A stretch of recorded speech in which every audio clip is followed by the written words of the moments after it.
touch, I could with just one touch, I could feel my body giving.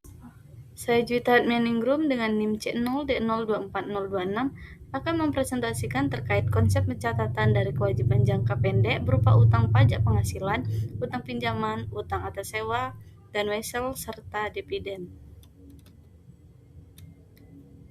Latar belakang, pencatatan kewajiban jangka pendek dalam akuntansi keuangan sangat penting untuk menggambarkan kondisi keuangan perusahaan dengan jujur dan jelas.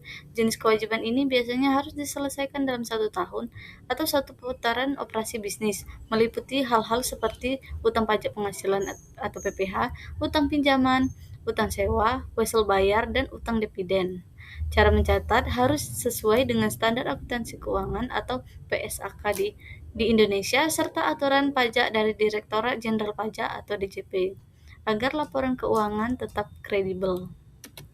Selanjutnya, konsep pencatatan akuntansi utang pajak PPh Pasal 21 atas pembayaran gaji karyawan.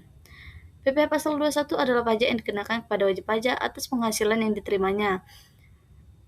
Pada jurnal PPh 21, pencatatan potongan pajak penghasilan dibedakan sesuai posisi wajib pajak, yaitu memberi kerja dan penerima kerja. Yang pertama, pemberi kerja. Jika dicetak dari posisi pemberi kerja, maka gaji maupun sejenisnya yang menjadi penghasilan karyawan merupakan beban gaji perusahaan. Pembebanan pada gaji untuk mendapatkan penghasilan kena pajak dilakukan dengan basis akrual. Artinya, gaji bulan Desember dibayarkan pada bulan Januari tahun berikutnya, yang menjadi biaya bulan Desember.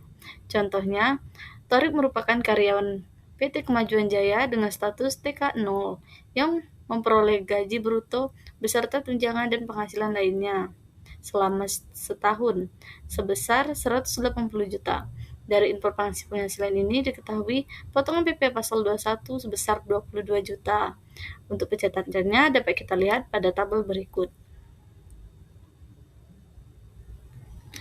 Baik, selanjutnya penerima kerja. Jika dicatat dari posisi penerima kerja, maka gaji karyawan dan sejenisnya diakui sebagai penghasilan sebesar nilai bruto atau belum dikenakan pajak penghasilan Pasal 21.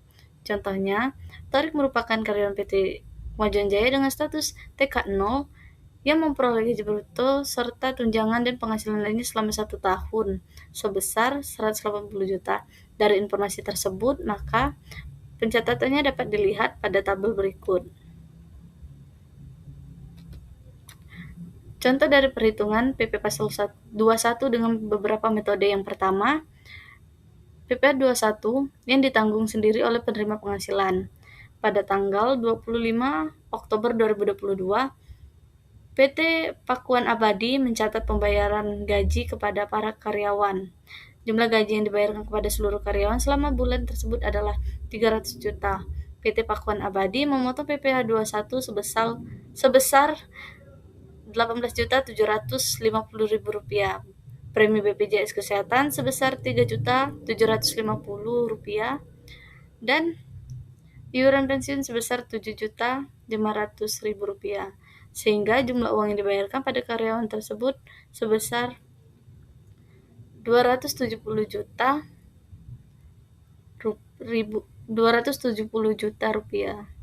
Untuk pencatatannya dapat kita lihat pada tabel di bawah.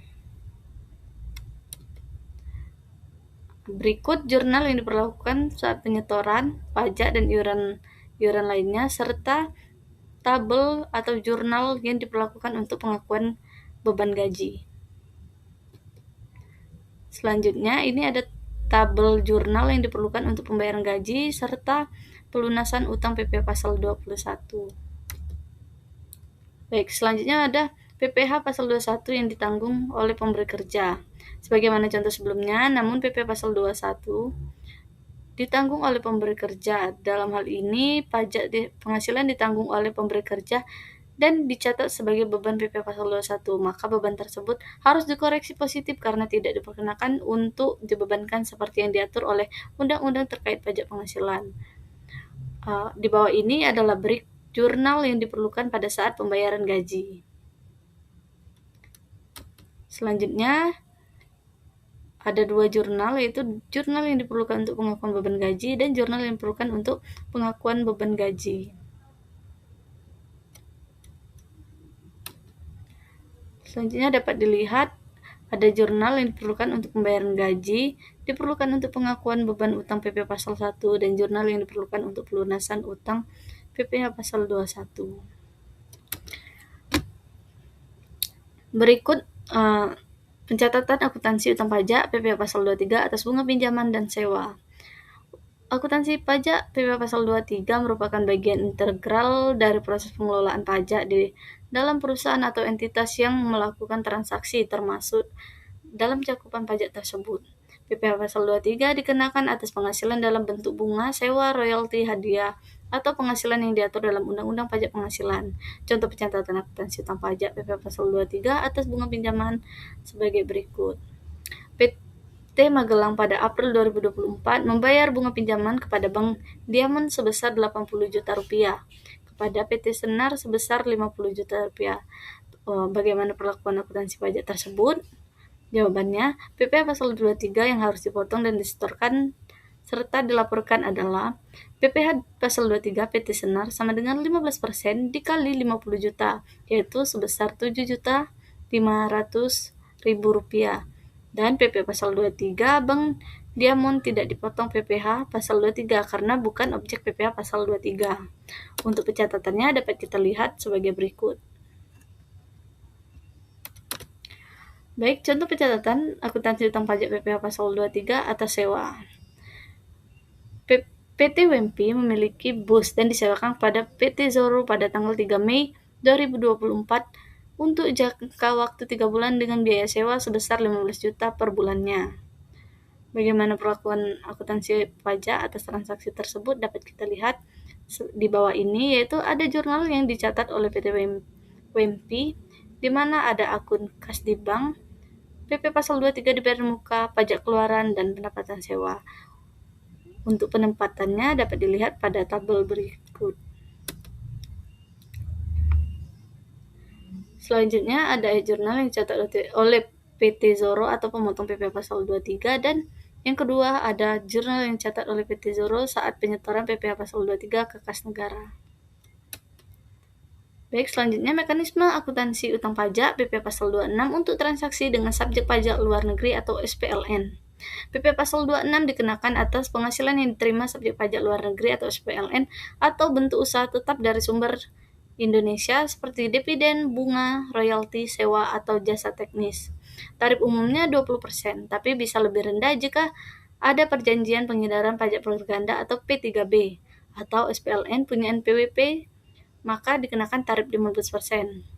Pada hukumnya, Undang-Undang PPh pasal 26 sebagaimana telah diperbarui menjadi Peraturan Menteri Keuangan nomor 68 PM Peraturan Menteri Keuangan nomor 3 tahun 2022 dan PSAK nomor 14. Yang dimana mekanisme pemotongan dan penyetorannya, yang pertama ada identifikasi SPLN. Pastikan penerima adalah non-resident tanpa NPWP Indonesia ataupun domisili luar negeri. Yang kedua, hitung PPh pasal 26 dengan menggunakan rumus penghasilan bruto dikali tarif.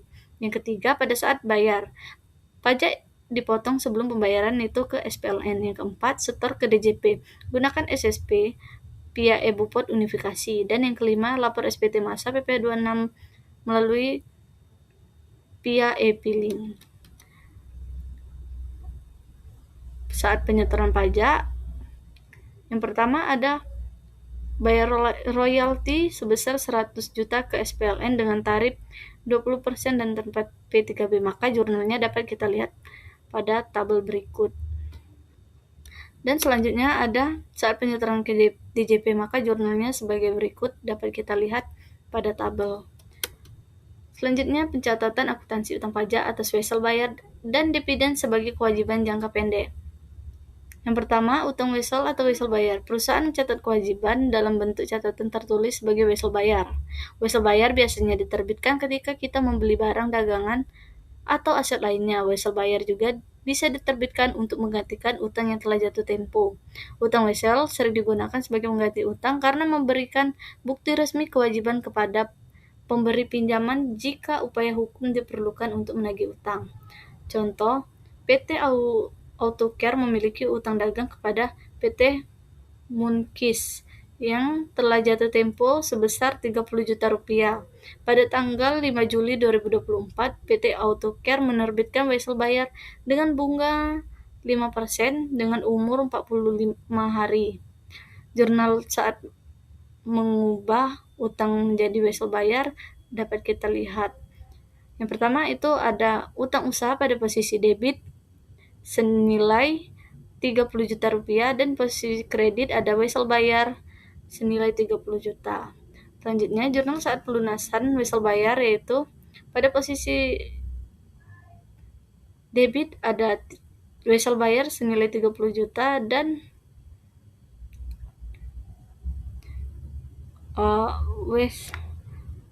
beban bunga sebesar 187.500 rupiah dan pada kas di posisi kredit sebesar 30.187.500 rupiah. Yang kedua ada utang dividen. Utang dividen timbul pada saat Dewan Direksi perusahaan yang membentuk perseroan mengumumkan adanya pembagian dividen dan terhutang sampai dengan dibayarnya dividen.